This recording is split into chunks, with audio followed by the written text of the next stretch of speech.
With you in less than 90 seconds how I went from being the single mom that had $60,000 in debt, that constantly had to say no because money was the issue, to today buying the person in front of me their lunch.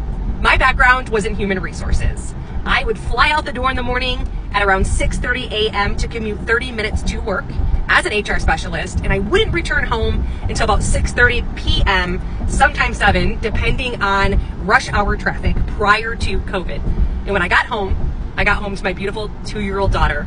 And as a single mom, we had a strict evening of making dinner, going to take a bath, and reading a book before bedtime. And then mom would head into the basement where she did hair until about midnight.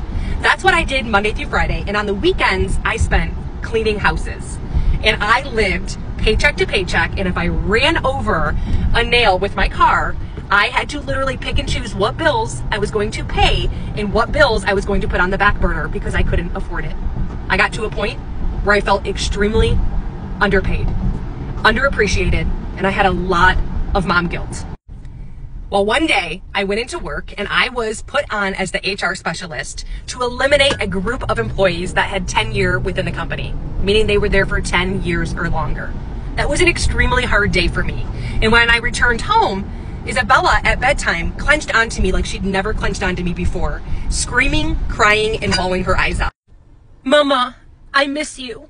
Mama, don't do hair in the basement. Mama!" Bella cried herself to sleep that night. And after doing hair, so did I. That night and that morning, I started to pray on a solution. And what I found was that I could take my skill set and I could plug into a simple, duplicatable, proven system from my phone. If I could just find 3 to 4 hours a week, and I could make an additional $100 to $200 per week. And that additional stream of income, that first month, seeing a positive $500 was so meaningful to me and Isabella. And I'm not only pumped up and fired up and excited that I'm now 6 years in, but I've helped more people that I have been able to help be able to say yes to something they financially couldn't say yes to before. Or the parent who's working multiple jobs, so one of the partners can stay home, has been able to pull back because of my opportunity. I want to ask you a question. If I were to share with you a 5-minute video that explains what it is that I do better than I can, would you watch that video? Hit the follow button, comment below video for a video I'm so grateful that I said yes.